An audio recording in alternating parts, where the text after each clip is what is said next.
Lei Paulo Gustavo, Ministério da Cultura, Governo Federal, Brasil, União e Reconstrução e Secretaria Municipal de Cultura da Prefeitura Municipal de Guanhães apresentam Canções, Festival da Música Cristã.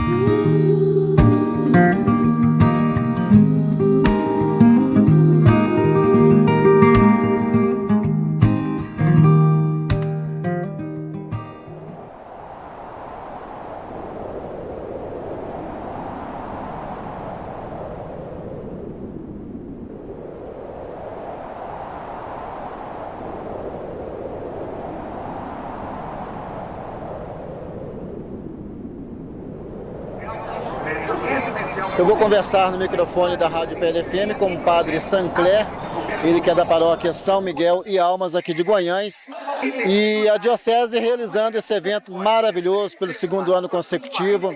A gente fez questão de vir participar porque divulgar a música cristã, não só em Guanhães, em Pedro Leopoldo, na Grande BH, enfim, no Brasil, é necessário, principalmente por causa deste momento atual que a gente vive, por causa das drogas, a família cada vez rachada, enfim, a gente precisa falar mais de Deus e através das músicas também, né, padre? É claro. Olha bem, a ideia desse festival, ela partiu de um sonho para ser um festival de música católica e até mesmo vocacional. Aí eu falei assim, não, nós temos que abrir o leque. Nós temos que abrir o leque.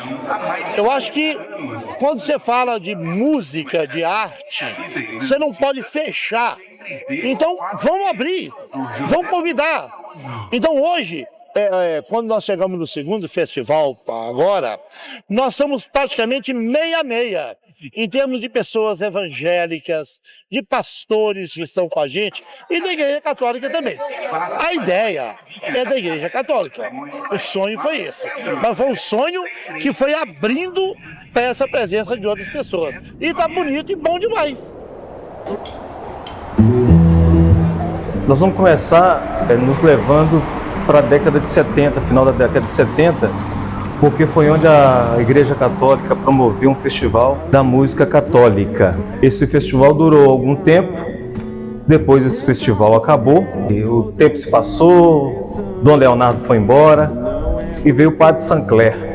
Um certo tempo depois, já na início da década de 90, eu passava por algumas vezes em frente à casa paroquial e vi o padre Sancler lá na janela com aquela figura emblemática dele e sempre perguntava para ele assim: padre Sancler, vamos fazer o festival da música católica?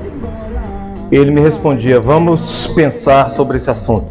E eu ia embora, um pouco tempo depois voltava, fazia a mesma pergunta para ele e ele sempre me pedindo que eu esperasse, que precisava ser repensado a questão.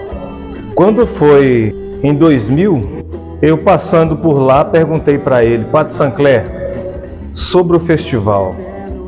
Ele me disse o seguinte: Robertinho, entra aqui que a gente vai conversar. Aí adentrei então a casa paroquial pela primeira vez. Ele me recebeu muito bem e me disse o seguinte: Robertinho, nós não vamos fazer o festival da música católica, nós vamos promover o festival da música cristã. Porque aí iria atingir, né, uma denominação maior de religiões, de núcleos religiosos, não só de Guanhães, mas da região inteira e mais jovens. Eu não esperava essa colocação tão democrática da parte dele, né? Que o padre Sancler tinha uma questão diferenciada. Quem não o conhecia tinha uma certa cisma com ele. E quem o conhecia o amava, porque era um senhor socialista, uma pessoa muito preocupada com as questões das pessoas de uma forma geral. O principal desafio foi esse mesmo, né, de sair desse lugar comum, de uma produção, de um festival de música que pudesse ser, acho que com muito mais facilidade, realizado só entre católicos. E a partir do momento que essa equipe, a Rádio Vida Nova, a Pastoral da Comunicação e outras lideranças cristãs que também se entusiasmaram com a ideia, se colocaram à disposição para produzir e organizar esse evento, eu fico com a sensação de que o maior desafio foi realmente superar essas barreiras, infelizmente impostas, né, entre uma denominação cristã e outra, e entender que a gente poderia fazer uma grande festa da música cristã aqui na cidade. Captação de recursos, né, montar a estrutura, tudo muito caro. A gente não tinha recurso próprio para poder fazer o festival. A gente reuniu uma turma de empresários para a gente falar sobre a ideia. Precisaríamos de patrocínio. Então este, a meu ver, né, foi um dos mais desafiadores, assim, pontos do festival. Aí a gente conseguiu captar esse recurso, esse foi o desafio. E também sobre jurados, como que a gente ia fazer com as músicas, a divulgação. A gente foi fazendo parcerias com os meios de comunicação católico, a gente conseguiu a organizar. Toda ideia no início ela tem suas dificuldades, né? Primeira a ideia da formatação, do tipo de programação que a gente quer, né? Esse é o primeiro desafio. Depois desse desafio é montar equipe, uma equipe dispostas a caminhar nessa ideia, porque deve ser pessoas interessadas no assunto e que tenham o coração aberto, a mente aberta para caminhar junto às soluções e os desafios, né? E no segundo momento é a questão financeira, porque tudo é muito caro, a estrutura é cara, a questão da logística, da contratação dos jurados, toda a parte técnica, premiação, mas a gente tinha uma equipe muito boa. Então tinha a equipe que ia atrás dos patrocínios, a equipe que cuidava da estrutura. A gente tinha um envolvimento muito grande com o pessoal do rádio, né? Porque era a Pascom e a rádio Vida Nova FM envolvida de corpo e alma no projeto. Então isso facilitou muito, apesar de tantas dificuldade com o tempo, porque a gente, na verdade, desenvolvia o festival em área aberta. Então a gente tinha essas agruras todas, mas o final era sempre muito feliz. Para nossa alegria e graças a Deus, todas as lideranças com as quais nós conversamos à época se entusiasmaram, se envolveram com o projeto e ele foi realizado de 2012 até 2018, sempre com a participação intensa e muito forte de lideranças cristãs, de músicos cristãos, de compositores cristãos de todas as denominações, envolvendo inclusive lideranças, músicos e compositores de outras cidades. Nós recebemos durante esse período pessoas vindas de outras cidades aqui da região. Mais tarde, à medida que o festival foi se ampliando, de músicos, lideranças também de outros estados. De fato, o festival ganhou uma proporção muito bonita assim, e muito forte no Brasil inteiro. Virou inclusive uma referência, eu me lembro disso com muita clareza, para que outras dioceses, outras cidades propusessem a mesma ideia, né? Fortalecessem essa mesma ideia, de juntar todas as igrejas cristãs à promoção de uma grande festa, como foi aqui durante tantos anos. A primeira edição do Festival da Música Cristã, se eu não me engano, foi na porta da matriz da Igreja São Miguel. No caso da música católica, é desenvolvido um estilo diferenciado para a música fora da missa e uma outra música que é utilizada no culto.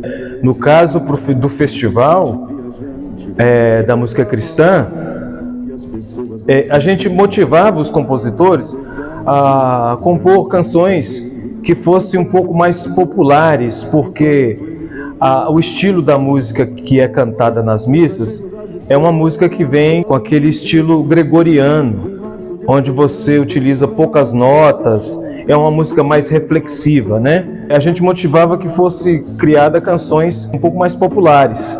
Já no caso da música evangélica, eu acredito que eles não tiveram muita dificuldade, porque a música que é utilizada no culto é a mesma música que sai para as pessoas nos festivais, nas apresentações em público, de uma forma geral, né? Apareceram rappers, apareceu forró, shot, apareceu samba canção. Eu lembro que na primeira edição o pastor Um pastor daqui participou com uma bossa nova e foi incrível, assim, nós ficamos muito surpresos. Foi uma surpresa para nós, por exemplo, nós tivemos, se não me engano, 2 ou 3 anos consecutivos, um grupo de rap aqui. O que para nós foi muito diferente, não é? Nós estávamos muito acostumados com a música sertaneja, com o pop, com uma pegada mais ligada ao MPB. E aí, de repente, nós fomos surpreendidos, né, com músicos do movimento hip hop, do rap, mas músicos cristãos. Esse grupo causou um impacto muito positivo aqui entre nós. Foi uma surpresa para todos nós à época. Só que houve um elemento importante no festival, porque além de a gente conseguir reunir lideranças cristãs, músicos cristãos das mais diversas denominações, conseguimos também receber músicos dos mais diversos estilos. Não lembro se foi 12 ou 13, mas deu um tamanho de uma chuva no primeiro dia. E o rapaz do som, com a lona assim, sabe? Colocou a lona por cima da mesa de som e preocupado, né? Porque o cara com a mesa aí, né, digital e tudo. E foi nos dando aquela angústia, né? Assim, meu Deus, um ano inteiro preparando, um ano inteiro abordando. Padre Sancler, o que fazer agora? Ele estava dentro da casa paroquial, porque ele acontecia ainda na praça da Igreja Matriz. Aí nós chegamos para o Padre Sancler, nós vamos ter que, como é que vai fazer? Nós vamos ter que adiar o evento, porque está chovendo demais. O Padre Sancler, com a sabedoria dele, disse: calma, que em 10 minutos tudo pode mudar. É dia emocionante. Aí o tempo abriu, a chuva parou e o tempo abriu completamente. E tivemos uma das maiores, das melhores edições do Festival da Música Cristã. Eu me lembro bem do abraço caloroso, afetuoso entre Padre Sancler e um pastor da Igreja Presbiteriana em Divinolândia de Minas. Se não me engano, o pastor Ariel, não me lembro agora exatamente o nome correto. Isso me marcou muito, porque isso selou o propósito e a intenção e os objetivos do festival. E uma história também bacana foi do Rafael Jesus. Ele foi um vencedor de uma das edições e marcou muito a música dele. Ele cantou no primeiro dia. No segundo dia, o público sabia cantar a música e se envolveu muito. O festival é uma das histórias bacanas. É de uma pessoa que está se despontando nos shows, na cidade, na região. Ele se chama Matheus Bueno, que é um menino que começou, se não me engano, começou no Festival da Música Cristã. O Matheus sempre nos chamou muita atenção, porque era realmente uma voz muito, muito potente, de uma presença também muito significativa. Eu falo do Matheus porque era ainda muito novo, não é? E já se apresentava com muita propriedade e com muita fé, uma mensagem muito repleta de esperança. Isso nos impactava, ver alguém tão jovem e tão disposto, tão preparado, tão focado. Foi vencedor, então, do terceiro, me parece que da terceira ou quinta edição do Festival da Música Cristã. E é um excelente músico, né? Então, é um dos legados, né? Então, na época eu escutei rumores de pessoas falando que tinha um festival anualmente aqui na cidade de Guanhães. E aí eles falaram comigo: Matheus, por que você não participa? Com canção autoral e tal. E aí eu procurei saber, fiquei sabendo dos prêmios, achei bem interessante. E eu já fazia apresentações já regularmente na minha igreja, por exemplo. Aí eu falei: foi bacana. Aí foi quando eu tive o interesse, fiquei sabendo e tive o interesse de participar. Então, o festival ele foi bem importante porque foi através do festival que o pessoal daqui da cidade começou a me conhecer. Eu já tinha participado uma vez anteriormente, eu participei um ano atrás, só que eu não ganhei, e aí no ano seguinte eu participei e eu ganhei em primeiro lugar. E quando eu participei no primeiro ano, Teve várias pessoas que depois chegaram, achei que você ia ganhar e tal, aí já criei algum tipo de vínculo com o pessoal que participou. E no ano seguinte eu participei novamente, e quando eu ganhei teve muita gente que ficou muito feliz, então eu já tinha iniciado a dar aulas de violão e de teclado.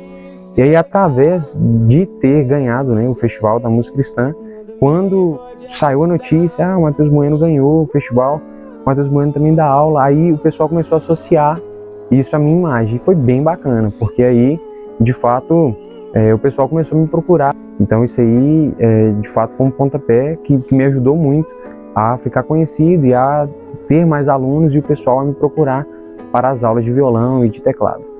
Eu acho que, de fato, seria muito importante para o nosso cenário musical aqui em Guanhães ter de novo esse festival para que a gente pudesse conhecer novos artistas, novas canções, novas composições. Eu participarei de novo, com certeza. Talvez um pouquinho diferente. Mudaria algumas coisas, algumas regras.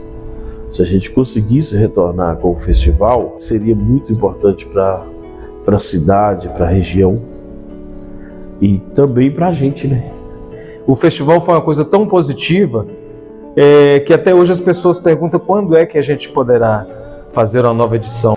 Eu nem diria importante, eu diria necessário que nós dessemos as mãos, seguindo o pensamento inicial do Padre Sancler, todas as igrejas, todos os segmentos cristãos, para a gente falar de paz, para a gente falar de união. Tem todas as possibilidades de a gente fazer o Festival da Música Cristã. Hoje, estando como chefe do SEMPAC, que é um conselho que trata dos bens materiais e imateriais, posso te dizer e te garantir, o Festival da Música Cristã é um bem imaterial. Então, há todas as possibilidades de a gente participar com infraestrutura e o que for necessário para que o festival venha. E era gostoso ver o sorriso do Padre Sancler e das lideranças cristãs que participavam, dos músicos cristãos, que naquele instante nós nos sentíamos mesmo como uma família, em torno da mensagem cristã por meio da arte, da música. E a repercussão disso foi tão importante, e como eu disse, o festival ganhou uma projeção nacional, né? Nós recebemos músicos de outros estados, que inclusive foram vencedores das edições em que participaram. Então o legado ficou e a necessidade de recuperar isso, na minha percepção, é urgente. Guanhães precisa de novo sentir a pulsação desse evento e da beleza, da importância e de tudo aquilo que ele promove, entre outras coisas, a unidade cristã, que na minha percepção é o mais importante. Eu acho que este festival deixa uma referência, né? Deixa um legado, deixa uma referência, deixa uma ideia que pode ser melhorada, que pode ser ampliada. Então eu acho importante, né? Importante porque se hoje nós perguntarmos para um jovem que não bebe, por exemplo, que não fuma e que não é da rave, né? O que você teria hoje para fazer em Guanhães? Qual o acontecimento que te prende em Guanhães nas férias? Você que é espírita, você que é evangélico, você que é um jovem católico. Não tem, né? Então, acho que seria fantástico. Assim, eu acho que é super importante, acho que é uma ideia que tem que ser levantada e desenvolvida. Acho que saudade também, a saudade também pode se chamar de legado, né?